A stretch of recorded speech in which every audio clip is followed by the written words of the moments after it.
Good morning. Morning, brother. Morning. Good morning.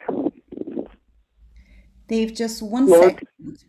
Oh, just 1 second, Dave, have, just one have second. I got a signal? Yeah, I Hello? will tell you Hello? in one. We can hear I, you, Dave. oh, okay. Yeah, you can start now, my brother. Good, Thank you. good, good morning, Lord. Thank you for this opportunity to continue our learning. Thank you for the wonderful guidance we receive from our mentors, the members of our group as a team and individually. Thank you for the blessings we experience in our daily life that we never realize that are so important to us. We appreciate our chance to learn, and especially your patience at the rate we learn. We don't always use every opportunity you give us. Thank you for that patience, and so be it. Thank you, Dave. Thank you, Dave. All right, so welcome everybody to this beautiful Sunday morning where we are all together in the name of Jesus so then we can study and exchange a little bit more. So for those who are at PSH for the very first time, welcome. We are part of the United States Spiritist Federation. So our beliefs are around scientific, philosophical, and all the religious principles of Spiritism. But of course, we respect all religions and we welcome all the spiritual traditions. This is a very safe place. If you have any question, if you would like to know more about something, please reach out to us. We'll be very happy to talk and to discuss. And because we know that understanding a little bit more about spirituality and our spiritual awakening, Emmanuel, the mentor of Chico Xavier, taught us that knowledge and love are the two wings for our spiritual evolution, for this awakening of this divine inside of us. So that's the reason why you will see that this service is split into two parts. The first one, we will have someone speaking to us. And then during this moment, your active listening is really important. Your participation is really important because during this moment, your mentor will be working with you for you to download the messages, for you to work, and for you to reflect along the week. So I always kindly recommend you to have piece of paper and something for you to write down, those catchy statements that will enable you to keep reflecting along the week. So this is the first part. And then the second part, we have a hands-on healing. So we are going to magnetize the waters. That's why we always suggest you to already have your bottle of water. And this is also the moment that we bring to vibration people that we have on our mind, that we know that might be in need of any positive vibration, including us. And the mediumship group of PSH keeps working with the patients and with these people along the week. So feel free to share the names via whatever WhatsApp message, via message here through Zoom. You can send individually to someone from PSH or you can send to however, but feel free. Just know that we keep working with all of those who are brought to PSH. We do have news today in terms of services and classes. So starting with the services, we do have a daily prayer. So St. Francis of Assisi told us long, long ago that it is in giving that we receive.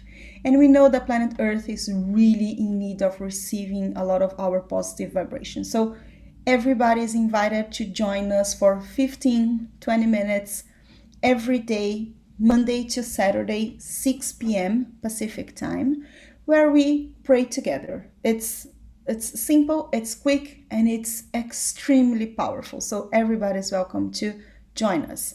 You will find us at the same link that you used for joining us in the service through BSH Zoom link. We also have fraternal counseling. So we know sometimes we just need to vent or to share or to ask some guidance. And this is a safe place where we work alongside the mentors for us to give our heart, our ears, for us to embrace whoever is in need to talk. So we have specific appointments, so then you feel free to know that like you'll be talking to someone that is dedicated to hear you. And then you can schedule a time slot from 4 p.m. to 7 p.m. Pacific time. We usually do that on Wednesdays, but if you feel like you are in need, you can reach out to anyone, and we'll be totally open to talk to you. It's just to ensure that we have a medium available to talk. If you already have a date that you want to talk, just send us an appointment request via email, info@pshcenter.org, and someone will be ready to talk to you.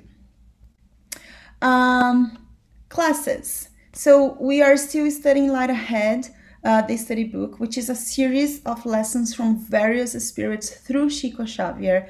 It's an amazing study that we do every Tuesday from 6:30 to 8 p.m. with our sister Sunshine Beck via Divine Light, which is the center that she founded and works very close together with PSH. So everybody is welcome to join from 6:30 to 8 p.m.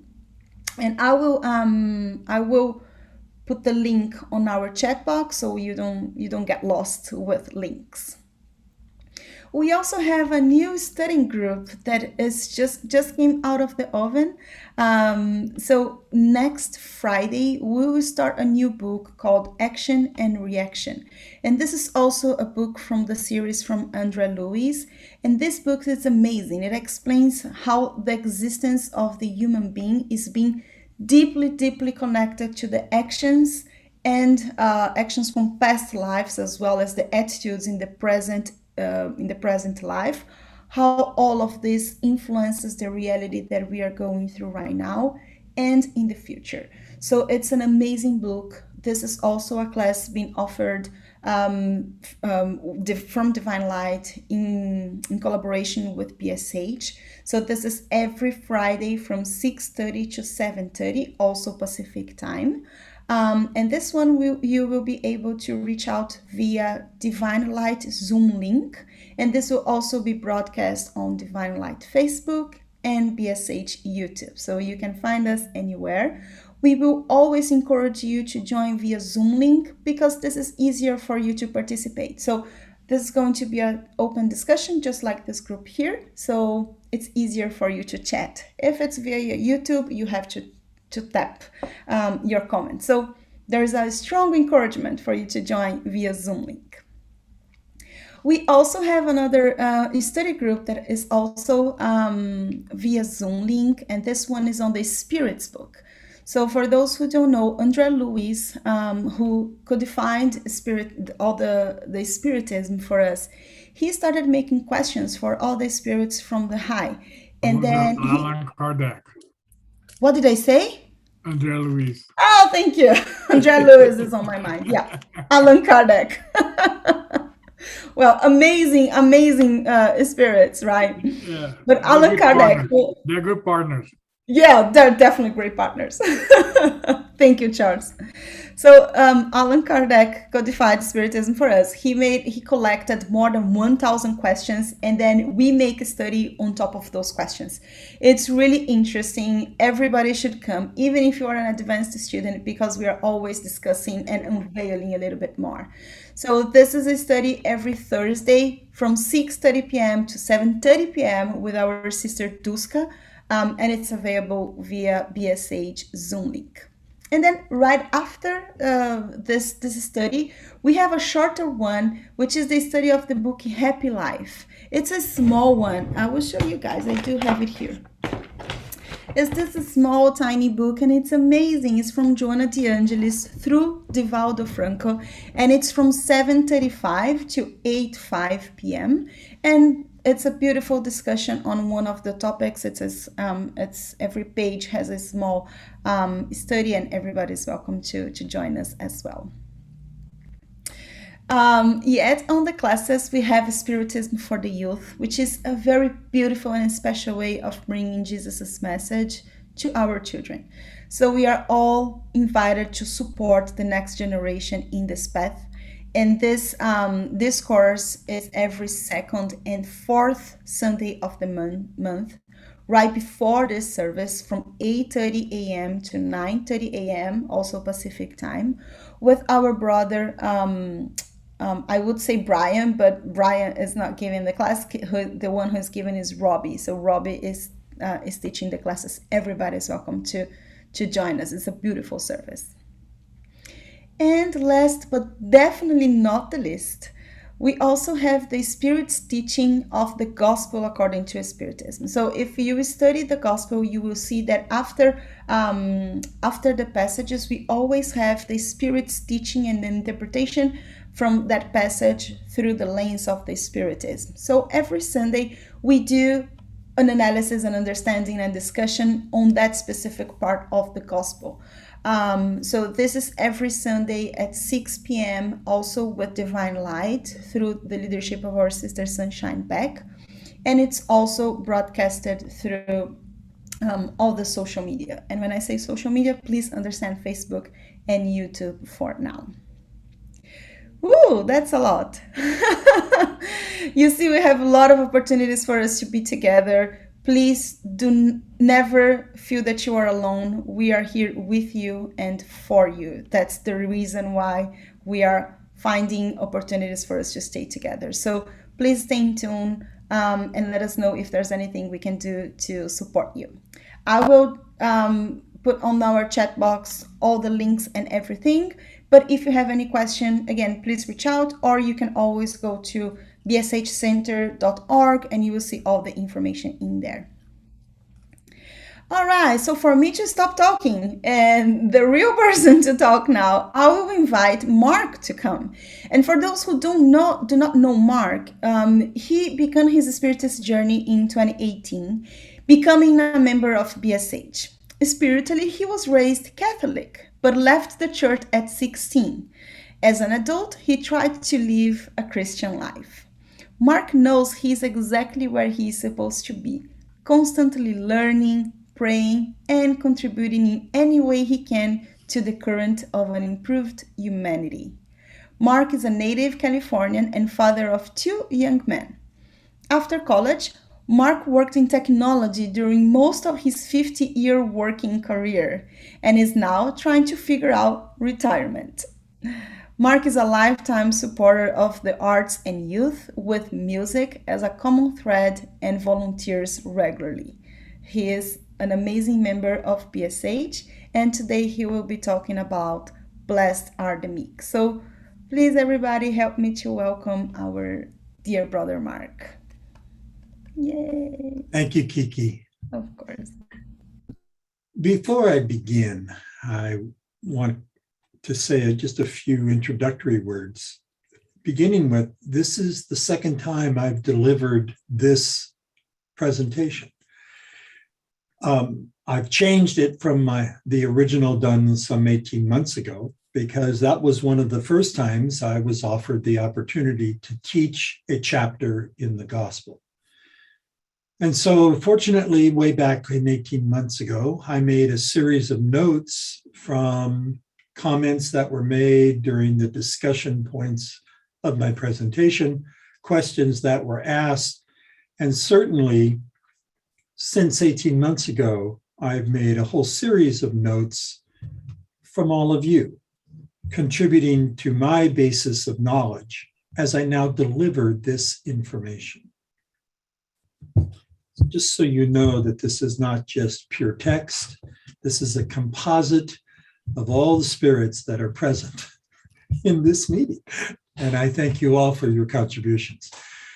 I want to also acknowledge that this chapter is very timely. As Kiki was just speaking to one of the sessions we are now teaching every week, Sunshine leads the Spirit's teachings. And isn't it interesting that this chapter is dominated by 5 different segments of Spirit's teachings?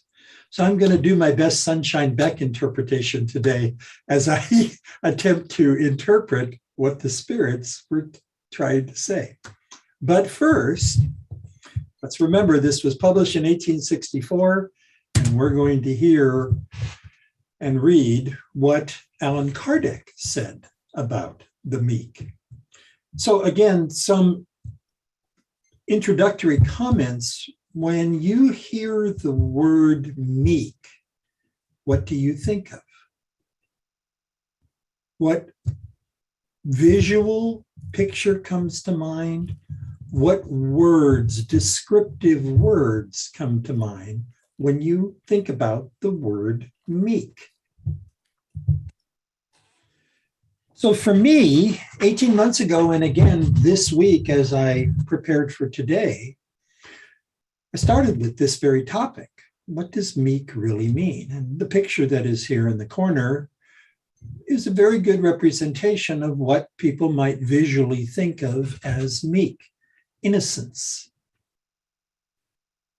Not worldly yet. Very impressionable. There's a number of different descriptive factors that come to mind when I think about what is meek. But here's something interesting. Before I get into what Kardec says, what I've realized is meek is almost an aspiration. Kardec is telling us, and the spirits are telling us, that to be meek is a good thing. And we should actually be trying to be meek. So keep that thought in mind as you hear some of these principles, because the meek are blessed. The Bible is full of statements that indicate clearly the meek shall inherit the earth. Well, why is that? Meek are not easily provoked to anger. We put up with all kinds of things if we are meek. We don't necessarily defend ourselves. We roll with the punches. We always carry ourselves courteously. We're always friendly. We don't think mean thoughts, even towards the people who did mean things to us. We always try to give the best and recognize the best in others. Quietly submit to the will of God, no matter what it may be. No matter how adverse the situations may be, we accept it. That's a meekness quality that is very positive in my mind. To not always be negatively impacted by the occurrences of life. That's what a meek person shall do. The meek are also peacemakers. They set the aura. They create the image. They profess with words and deeds nothing antagonistic, nothing confrontational, as though the meek peacemakers were actually direct descendants of God. And of course, they are. They carry that peaceful inner fiber. A little bit more about that. Kardec calls out the fact that it's really about humans and humans. No human can make peace with God. We don't negotiate with God. We act. God guides us if we choose to allow him. But really what we are doing is we are conducting ourselves interactively with other humans. And in doing so, if we are meek, we are projecting the godlike image as we interact with other humans. And this is where this peacefulness, this peace mindset comes from. There are many famous people that we can think of who projected this peacefulness about them. Gandhi, Mother Teresa. No matter what, no matter how passionate they might be, no matter how adverse their situations or who they are fighting for, they are full of peace. It's amazing to think of Mother Teresa or Gandhi as being meek, given what they accomplished in their lifetimes. But their inner fiber is meekness. And I'm now understanding that because they projected this peace at all times.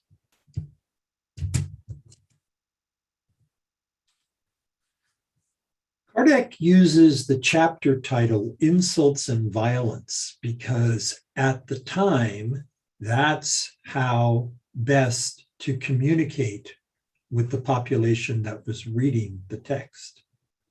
We might take a slightly different tactic these days, but I still think we address the concept of insults and violence and the extreme ends of death in very blatant terms, because that's what our society today is accustomed to. In your face, blatant terms. So let's not mix words here. Back then, the phrase was, thou shalt not kill. Today, the phrase is still, thou shalt not kill. It's not only killing to end a life. It's the killing of the sentiment that exists between two humans. So this statement about whosoever is angry with his brother without a cause, wait a minute, that's the extreme. That's approaching murder in the eyes of God and in the interpretation of Kardec. And here are these warnings where you shall be in danger of the judgment. You shall be in danger of the council. You shall be in danger of hellfire. Pretty clear that you should not be angry with anyone to the point of thinking about ending their life. That's an extreme. That's a violent extreme.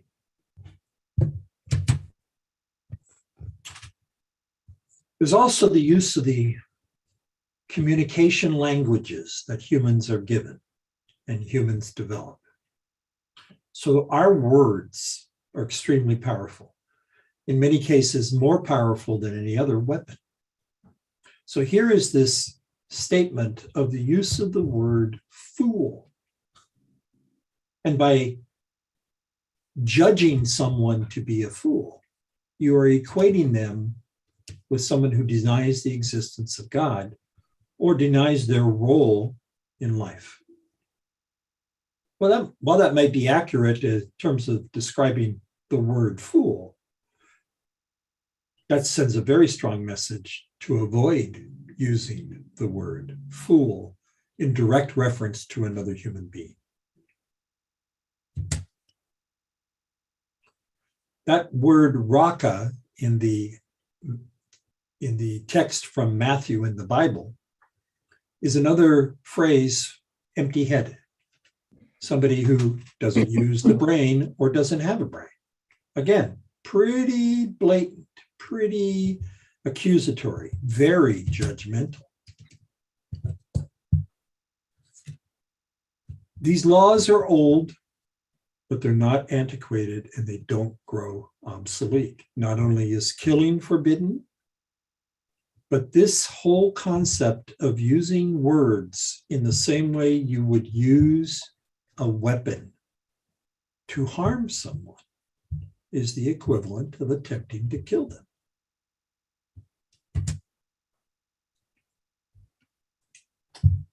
It's rooted in anger. Murder is rooted in anger. It's rooted in hostility or contempt. It's also rooted in pride. Jesus cited anger, including insulting one's brother and calling another a fool, as being crimes for which one should be brought before the court. So again, here's this principle: shall be in danger of judgment, shall be in danger of counsel, shall be in danger of hellfire. We already know Spiritist teachings to say that, in essence, there will be a judgment day when our life will be reviewed. How we respond and react to Kardec's interpretation of Jesus's words, to Kardec's documenting of what the spirits told him, is critical to our future, not only in this life, but in our future life. We must clean up our act in terms of words. We as a society, we as a human race. Here comes this, again, association with the word meekness. Kardec also blends in the terms moderation, docility, again, peacefulness, affability, the ability to just get along with everyone, and patience. They all intertwine to make the law. We know that Jesus condemned violence and anger and all these words that are discourteous expressions. We all know this. But now we get into some interesting things when Kardec points out that Jesus actually threatened anyone who says you are insane with the fire of hell, making it pretty clear about cause and effect.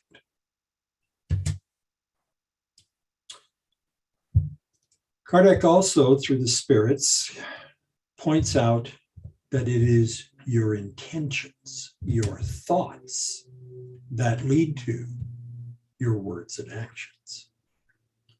So your intention could make your words and actions more severe or less severe.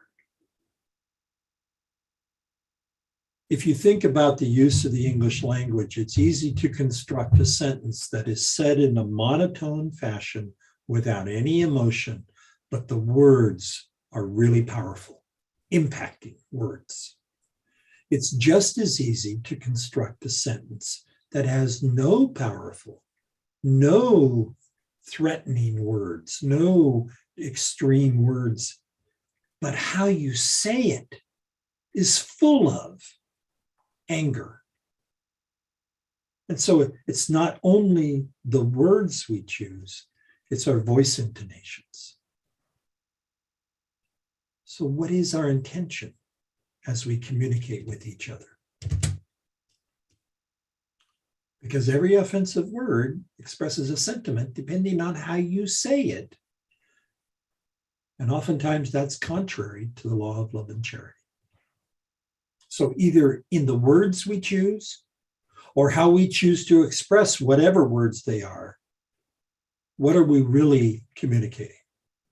Are we consistent with the laws of love and charity, or are we contrary to the laws of love and charity? If we're not conscious of this, our habits take over. And now we begin to talk and use words of an extreme nature, of an offensive nature, without even realizing we're doing that. But if we are conscious, we can stop ourselves. We can retrain ourselves. And I will share that 18 months ago, I wasn't very good at my consciousness. Today, I'm a lot better. But as our opening prayer pointed out, we're nowhere near where we need to be in terms of taking every advantage of every opportunity to be that good.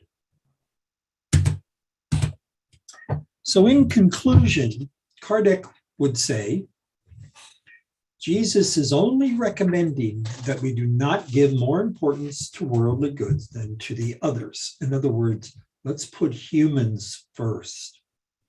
It's not what a man owns. It's not what a woman wears. It's not about the materialistic side. It's the human themselves. How do we interact with these humans? Are we meek? Are we affable? Are we pleasing? Are our words the right words? Are our voice intonations appropriate so that we are not communicating anger or violence or anything insulting. Oftentimes, as is pointed out in this second sentence, worldly goods have been monopolized by those who are violent, to the detriment of the meek and pacified, who frequently lack even the necessities of life, while others have abundance. So back to the principle of this chapter, blessed are the meek. Jesus promises justice will be done because the meek will be called God's children. What is most interesting to me is to recognize the linkage to materialistic habits and how it manifests itself in human interactions. And once a person becomes conscious of their materialistic nature and begins to reduce that, all of a sudden the relationships typically begin to improve. And so here's the principle. When humanity submits itself to the law of love and charity, selfishness ceases to exist. The weak and peaceful will no longer be exploited or crushed by the strong and violent. There's a wonderful post that is appearing these days in Facebook that talks about the two wealthiest men in the world and where they were 20 years ago in terms of their finances and where they are today in terms of their finances. And it also points out that 20 years ago, the minimum wage was exactly what it is today. Something's wrong in American society. Something is seriously wrong. And the selfishness can continue to this extent. And the weak and peaceful are still being exploited. Well, humanity will learn the hard way. But when humanity learns, this planet is going to be an amazing place. Because not only will we have lost selfishness, we will have lost the root of evil. And now progress will absolutely occur. And the promises Jesus has made will also occur. And it begins with this effort to submit to the law of love and charity. And that means understanding the law of love and charity. Okay, so as I said, there are 5 different spirits who have spoken in this chapter. And I'm going to attempt to interpret what they have said without reading all that they have said. First of all, in this affability and meekness element that makes up a meek person, the mildness, the peace-loving nature. If you meet somebody for the first time, without being overly judgmental, you are actually doing some elements of judging as you look at them, as you hear them, as you watch them. Don't be dissuaded by appearances. Those can be false in appearance. Those can be costumes. The words can be disingenuine. The actions can be acting. Be conscious of that. The world is full of such people with a smile on their lips, but poison in their hearts. They have ulterior motives. Whatever they are doing with you in that moment, showing you, saying to you, may not be real. So you have to be conscious of that. And as you look at different individuals in society and interact with them, you realize there are categories of people. There are those domestic tyrants who make their families and subordinates suffer because of their pride and despotism. Guilty at some point in my life. It's easy today for me to look back and realize my ignorance, my lack of consciousness, my lack of awareness of myself, let alone the world around me. But I think we could all say that in a variety of different ways, that once the light bulb goes on, we look back in our past and we realize things, and we then, if as appropriate, we begin to change and our habits change and so on and so on. But it's important to recognize what is being said here by Lazar.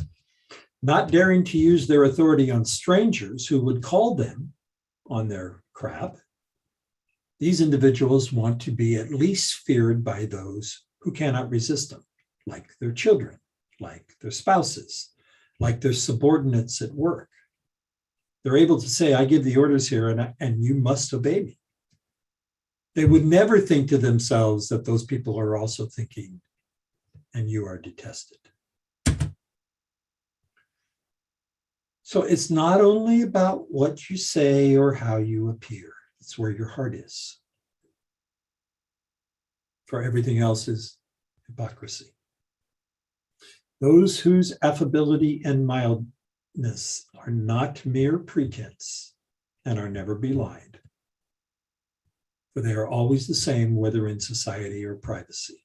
So we look for consistency in conduct. Because those people know you might be able to deceive humans, but you can't deceive God. So why bother trying? You can't be two-faced. There's no benefit because God knows both sides of the faces. So now we jump to a topic of patience. And an unidentified spirit wrote, pain is a blessing sent by God. When you suffer, do not allow yourself to become afflicted. In other words, do not allow yourself to fall into the trap of, oh, poor me. Why does this always happen to me? Why am I the only one? Why do I get the worst? Etc., etc. Don't fall into that pattern of affliction. Instead, bless God. He's chosen you to experience this pain on your path to glory. And while that may not make a lot of sense in the moment, there's absolute truth in that statement. Be patient, because everybody's practicing charity in one form or another when you don't become afflicted.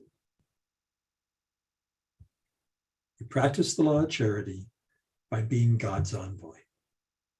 You are being charitable to yourself on behalf of God. And if somebody gets in your way as you're trying to be as godly as possible, forgive them, bless them, for they are making you stronger. They are testing your patience. They are testing your perseverance and endurance. But you need to bless them because that's your path. Everybody knows life is difficult, sometimes way more difficult than others. Sometimes the challenges feel overwhelming. As humans, this is when we turn to each other for support, for love and consolation, for guidance, feedback. And if we're truly understanding of the moment, what we might realize is the blessing of being able to share your pain with others, one or more, to work towards getting through that pain, to work towards finding a solution. And that is a blessing.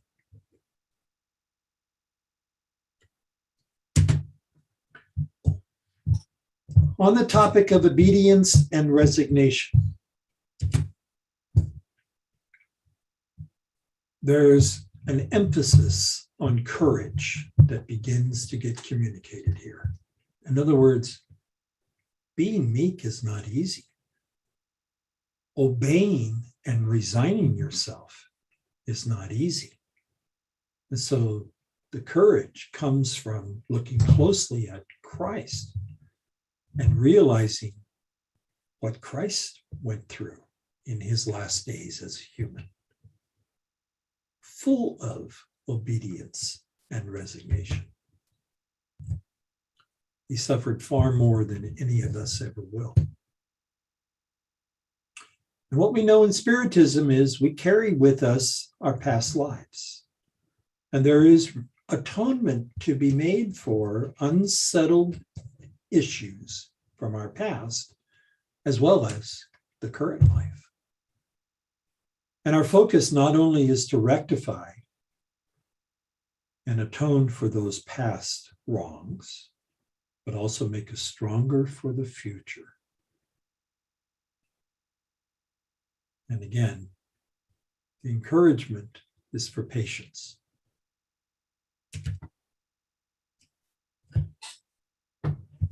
The two virtues, obedience and resignation, come with mildness and activity. So here's that meekness coming through again.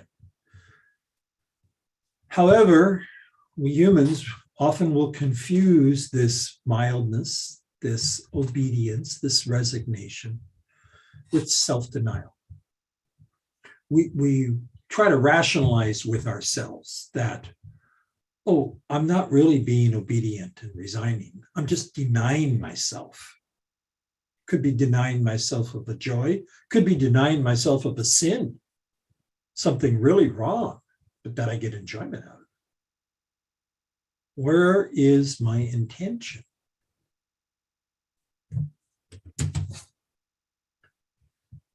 Obedience is the consent of reason. Resignation is the consent of the heart. When I read this again this time, I probably studied this for a good 5 minutes thinking it through. Yeah, my mind is all about obedience. My heart is all about resignation.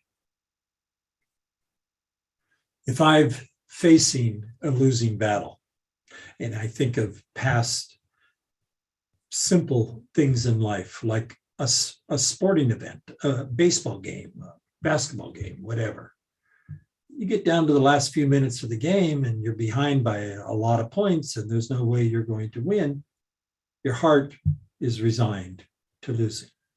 Up until that point, your mind was in the way. Your mind was being obedient to try to win the game. But eventually there's a resignation point. So it was easy for me to kind of come to a real life experience and then ponder more about this statement. And it was when I read the rest of this statement. Both are active forces since they carry the burden which has fallen upon them due to foolish revolt. Well, here's that word fool again, jumping up and biting me. But it's not talking about me, the person. It's talking about my habit of revolting, which is foolish. I'm not resigning, I'm revolting. The coward cannot be resigned any more than the prideful and selfish can be obedient. Bingo. You have to have courage. You have to be brave and patient to be resigned. You cannot obey God's law if you're being prideful and selfish to yourself, putting yourself first.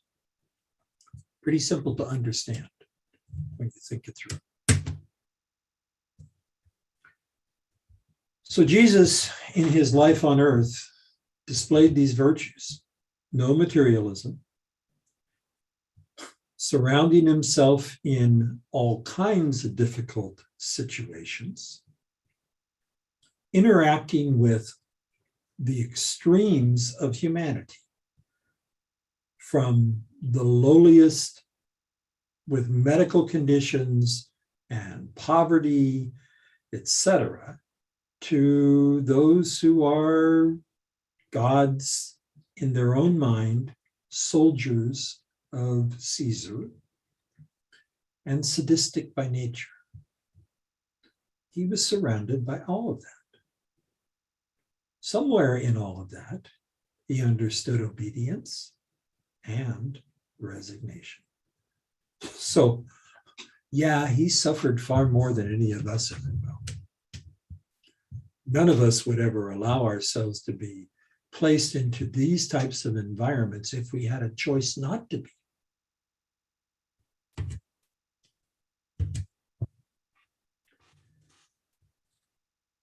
So all time is marked by stamps of virtue or vice. The principle here is that every generation can be so labeled as intellectual or indifferent. Society has advanced, continuously progressed is the word we like to use, and yet, if you looked at it on a graph, what you would see is a constant up and down, but an upward trend. And yet we still have so much farther to go. So as you ponder this for yourself on the topic of obedience and resignation, think about this great law of progress, which is the promise of our lives, our current generation, our future generations, if we're parents or grandparents. Here comes the principle to live by. Woe to the lazy ones. Woe to all those who are closed-minded. And I will tell you that when I marked it in red, it was for myself more than anything, because I am so habitual in being lazy. And this one struck a chord with me.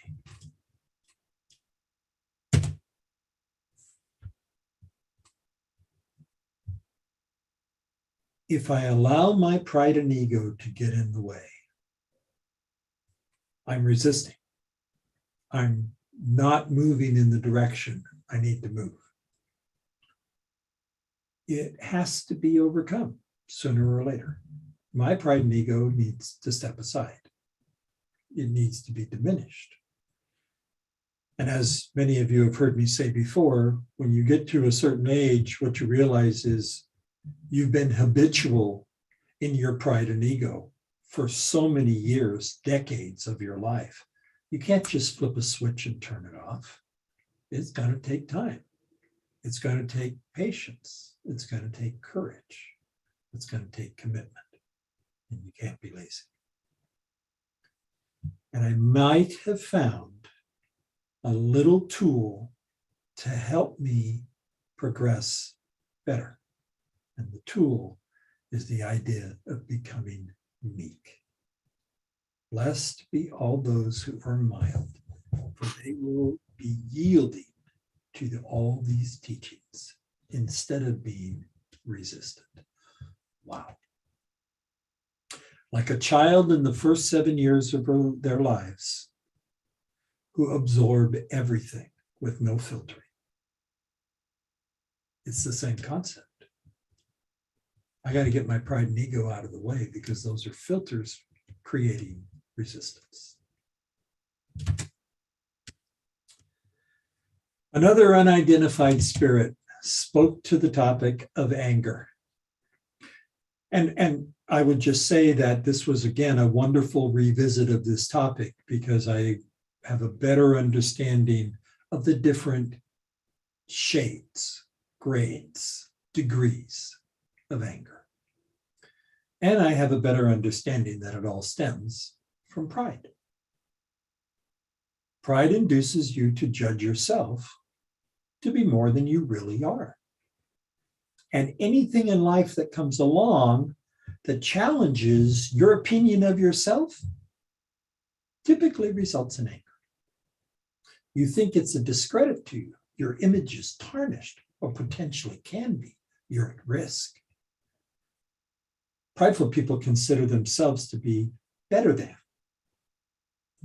Guilty. Whether in whatever fashion, whether it's social position or financial or professional or whatever, this better than. We are such a competitive humanity. We compare ourselves all the time. And that if we're less than, we get angry. Sometimes with ourselves, sometimes with the world, oftentimes to everything in between. So think about your anger. Think about how unconscious you are when your anger manifests itself. My favorite example is driving down the highway, and I can see in my rear view, here comes some guy going 100 miles an hour, and all I want to do is get out of his way. And sure enough, he flies on by in the fast lane, only to be stopped by traffic, only to be slowed down. Doesn't cause an accident, doesn't run into anybody, but I absolutely get angry at the stupidity of the driver, for lack of a better word. In that moment, when my thought of anger at that driver's stupidity, when that happens, when that thought occurs, as this paragraph says, that's dementia. That's literally me being in that moment forgetful. Forgetful of the wrongness of being angry. Now, at my age, when I see or think about the word dementia, it strikes a chord very different than a younger person. I'm not there yet, I don't think. But the point is that it's interesting to think of this as a moment when you're unconscious. You know the wrongness of thinking that. And certainly if you utter an expletive in the moment, as you curse that individual, you're again in a form of dementia. You're not even aware of what you're saying or doing. You're like a savage. You've lost control of yourself. You've lost control of what you know is sound reasoning. And it all ties to pride. Isn't that interesting? It all ties to pride. In my case, I pride myself by not driving 100 miles an hour. That means that everybody who does is less than me. Wait a minute, something's wrong with this thought. Absolute prideful thought is wrong. And the source of that anger and that unconscious outburst. It's so easy to identify now. So when this paragraph begins with investigate the origin of your outbursts, they come in all kinds of ways, every day. Every day we encounter things that frustrate us, upset us, and so on. How unconscious are we when we jump into the anger mode? Even if we know how wrong the anger mode is.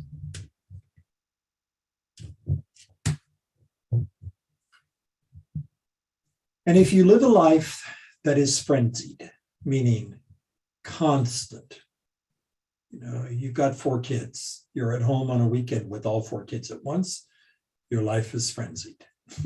You may have moments of silence, you may have moments to be able to take a deep breath, but typically you're bouncing from one topic to another, one situation to another, one child to another. And that's just one example. Your work situation could be something very similar. That word frenzy comes into play. Well, how do you handle frenzy? If you find yourself getting angry during frenzied moments, ask yourself, why is that? If you find yourself getting tired, that's a different reaction. But if you find yourself getting angry, you need to explore why that is. Are you angry with yourself? Are you angry with the life situations? Where does the anger come from? And if it ties to pride, this sense of I'm better than this, somewhere in that analysis, you're going to be able to identify what your habit is and what habit needs to change. But it takes consciousness, it takes awareness, and you can't be lazy. You have to be intentional.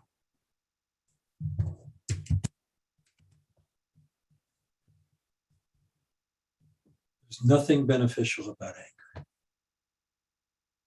Science is now proving people who are angry have all kinds of health situations that occur, especially chronic situations that occur over time. So losing the anger, finding out how to deal with it, getting your pride and ego out of the way, critical for your physical health. Critical for your physical health. But your mental and emotional health may be even more important. Because this is where, after the fact, remorse shows up, guilt shows up, because eventually the light bulb goes on and we realize we've hurt someone. We've caused someone to suffer. Not the person who drove by at 100 miles an hour, but my 4 kids or my spouse. Somewhere along the line, somebody got hurt. And now I have a moral weight. What could I do differently so that this doesn't happen again? Don't get angry. Reduce the anger. This is where we get into the degrees and the shades of anger. Important statement. Anger does not exclude certain qualities of the heart. Your heart is your heart. That's the essence of who you are. And if it triggers anger, there's a reason for that, and you need to understand what the trigger is and how to stop the anger. Because anger stops us from doing good and causes us to practice evil. And the best example of this is when we hurt somebody else through our words or our actions done in anger. It's not Christian. It's not charitable. It's contrary to all the Spiritist principles and all of God's laws. There's no place for anger. The spirit Hahnemann, another unidentified spirit in Hahnemann, Paris, continued this talk on anger. The false idea that it is not possible for a person to reform their own nature. It is absolutely a false idea. Every single one of us is capable of changing ourselves. How often we fall into this self-judgment that says, I am who I am, and that's what I am, and I don't even bother trying to change me. No, I'm sorry, that doesn't work, especially if you continue to hurt others. Because what you're doing is you're letting your pride and ego think you're exempt from correcting your defects. Nobody's exempt. Nobody is exempt. Society, especially the media, gives us all kinds of false education that literally creates the exemptions. It's okay to think evil in response to somebody doing something to you. Don't act on it, but it's okay to think it. We see this in the movies all the time. We see this in facial expressions, in commercials all the time. Wait a minute. That immediate judgment, that egotistical attitude of I'm exempt from hiding my anger. I'm going to show you my anger even if you don't hear it. No, that doesn't work. That's not what interpersonal human relationships are all about. That's not what Christ taught us. That's not God's law. And it all stems to pride. Better than mindset. And don't forget that within each of us is a history of prior lives. And it goes back to the age of barbarianism. Isn't it interesting that we carry forward with us those violent tendencies, those anger-driven moments, eye for an eye, tooth for a tooth, you hit me, I'm going to hit you back harder. No, that's what our history is all about. But we have the ability to recognize that and change. Examine ourselves and realize there's no place for that anymore. No place. It matters not what the topic is. It matters not how passionate or fervent you might be regarding COVID vaccines, regarding political parties, regarding the state of the earth environment. It matters not what the topic is. There's no place for anger and violence. It does no good. It only does harm. It is not the body which gives anger to those who do not already possess it. And this is why I brought up that concept of barbarianism, because it's in all of us. All of us. How quickly the circumstances can occur and we don't even think. We respond, we react in anger.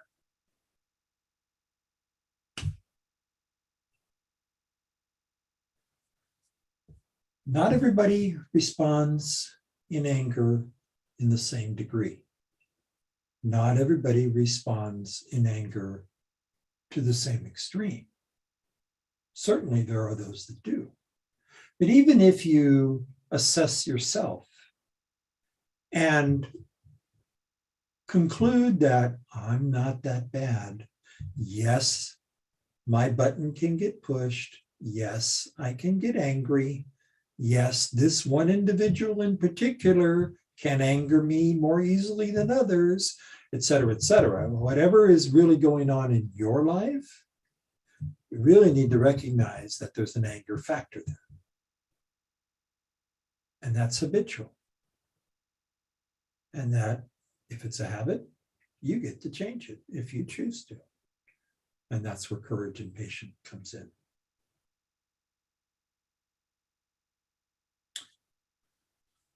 You cannot progress unless once you recognize these issues, you address them. You cannot progress. I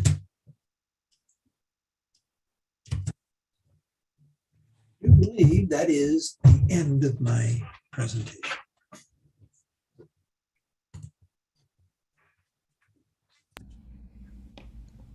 Wow, Mark. I can feel the peace in my heart now. You know, friends, that I was taking notes of the things that you were saying, and definitely being aware of who we want to be. I mean, being aware of who we are is a very first step, right? So knowing the triggers that makes us not manifest the peace inside of us is, I think, that the very first step. And the second one is decide how we want to respond. Exactly what you were saying. And I think a couple of things, and I will be really quick so then others can also share comments as well. I think that a couple of things you said. One is fight with love. I mean, this is so Jesus Christ. This is so Jesus, because it's not about being quiet. It's not about accepting things that are wrong. I mean, if we have the conscience about something that is not wrong, it is important that we bring it up. However, if we allow the anger to contaminate the emotion that we are bringing towards something, it's because there is pride involved on it. And then we are not able to love. And I feel like this is a really good point for us to be careful about, because if we are not able to love the thing that we are trying to fight against, and when I say love, is be compassionate about. I'm not saying, again, it's the love in the sense of being compassionate. If we are not able to be compassionate or see the good thing about the other person or the other situation, we are still not there yet. And I think that this is a good hint of there might be some pride involved on that. So let me see, how can I first work on that before I jump into a fight? Because if I jump into a fight, there will be anger in that discussion. So I think that was great. The other thing for us to be really careful with the small things that sometimes we do not think that they are like super harmful, like you fool, raka, or those small words. Those can be weapon, because we know that every time that we say something, the intention comes with that. So even if the word is not that bad, the intention that gets out of that becomes a weapon, and it's going to hit the other person, even if we are trying not to feel like we are hitting the person, the words are, or the emotions are. So we have to be very, very careful with that. And then, although I have other topics, I just wanted to finalize my comment with in the book Thought and Life from Emmanuel. There is this quote in one of the chapters, and I think that it's the chapter about love or understanding, which could be. that I feel like represents, if we are able to live this quote, we should be able to keep our inner peace regardless of anything that goes out, which is love is the silent hope of heaven, awaiting the evolution of all principles while respecting the decision of all consciences. And I think that if we are able to love the other person or the other situation, whatever it is, knowing that love is to hope for the better, because we know that there is a progress on the road. So if we are able to put that hope in action, and if we are able to really respect the other decision, I feel like this is when we can internalize this understanding, and then nothing will be strong enough to shake our inner peace. And that's why one of the things that I always pray is, may there be peace on planet Earth, starting within my heart. Because if I am in peace, I'll be able to project that. I will stop commenting. Thank you so much. God bless you. God bless you. Thank you, Kim. More questions, more comments? I really love. Okay, go ahead, Vanessa. Go ahead. I was just going to say, I really loved how you taught this class. It was very clear and I could understand. And I really connected with the passage in the beginning talking about to bless the negative people because they're making you stronger, and to bless the pain that you feel from like any adversity that happens in your life, because it's a gift from heaven to help you grow. And I really, sorry, I can't breathe for some reason. I really connect with this because like I'm such a perfectionist. I want everything to be perfect. And the minute something comes into my path that derails me and brings about some sort of in my mind, catastrophic like stop, I think the worst.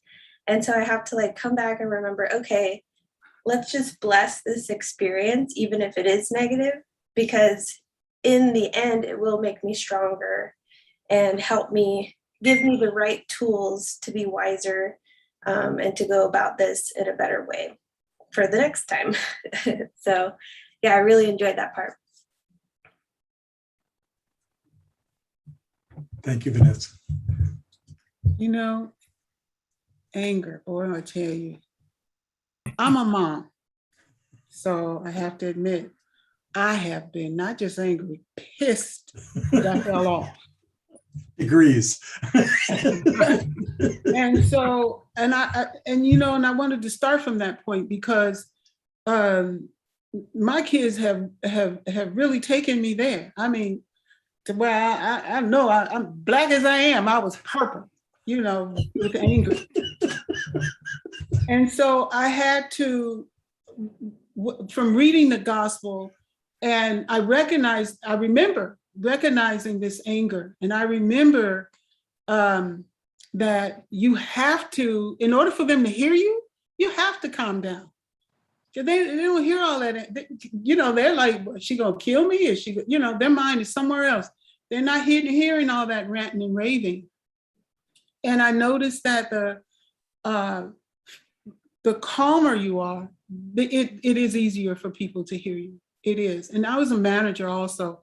And I'm telling you, it was some more adults that were 2 and 3 years old. I mean, the public, and dealing with adults is the toughest job there is. It really is. Dealing with the public. And they come with their own stuff that lights your stuff up.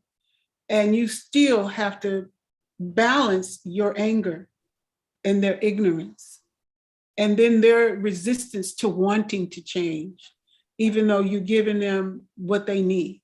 And then you have to balance your ignorance to change. I mean, and this is how all of this came out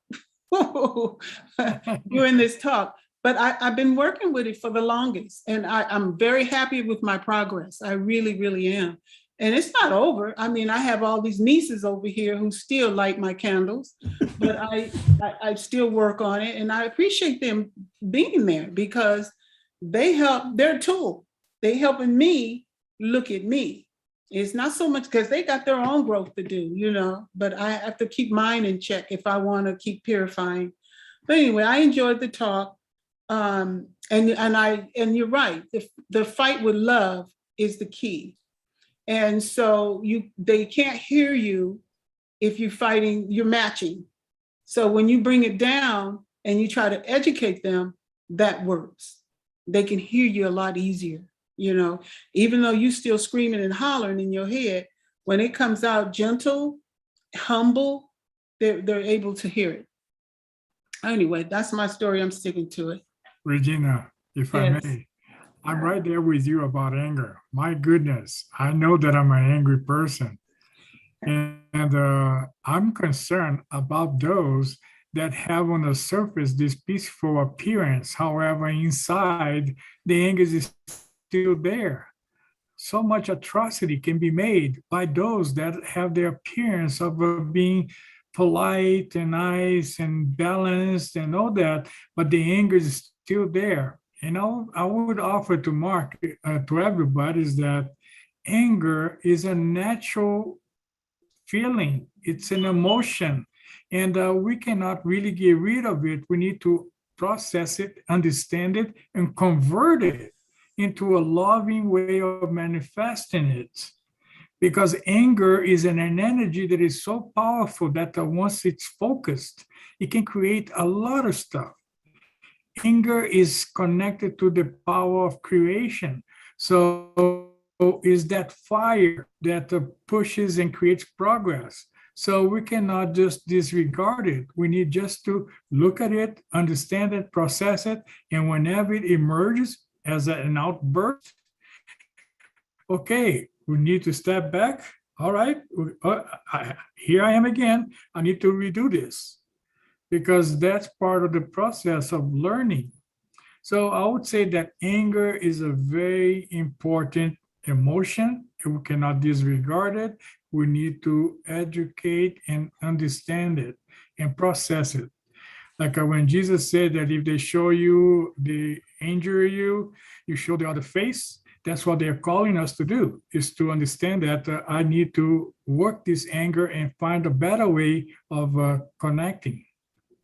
And again, in the beginning, Mark was addressing about being meek. It's interesting because I look at a dictionary and the definition is like it's enduring injury with patience and without resentment. So if we can put ourselves at that position naturally, without even being mechanical about it, being like a second nature, that's an amazing accomplishment. So yeah, but I really appreciate the presentation, Mark. You brought a lot of good points, and I'll shut up right now. Just to comment, I reiterate again, I never would have thought that I would aspire to become meek. I mean, that's so contrary to American male pride, you know, American white privileged male pride. But my point is, what I said earlier, I've got a lifetime of habits to change. And they won't change overnight, but my consciousness is elevated. And literally, if I think meek, I'm a whole lot less angry. Yeah, and you know, Just something roll with it. something that I notice as well, the definition of obedience and resignation. When you look at the word obedience, to obey is to follow that directions, to make yourself, okay, I'm going to do what you're asking me to do. So that's to obey. But obedience is to have the science that you're doing that. So you become cognizant that you are doing because you are following out of your own consciousness. You're not being forced. And resignation is to, the root word is to resign or to assign again. It's like it's to reconnect yourself with that principle. Is to resign, is to process. Sin is a deviation of the path of the gospel, the universal law. Resignation is for you to fall back into alignment with that. That's it. Done. Thank you, Mark? Charles. Yeah. Mark, Yes, sir. I really like the part where you're not exempt to deal with pride. You're not exempt. That's very good. You don't have an exemption. Not today. Probably Yeah, no. not tomorrow either. Thank you. You're welcome, Dave. And yeah, I could have gone off on that statement because, American society is all about entitlement. And that's where that exemption mindset comes from. I'm entitled to not have to worry about being angry. I'm entitled to be angry, Perfect. Perfect. What a trap. Well, leave it alone. Don't put your foot in it. Exactly.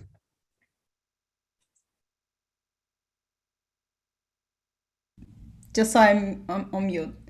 All right, everybody. Lovely conversation. Hope we can all keep thinking and reflecting. And if anyone wants to continue discussing about it, just reach out for each other. We can always talk and keep discussing and sharing.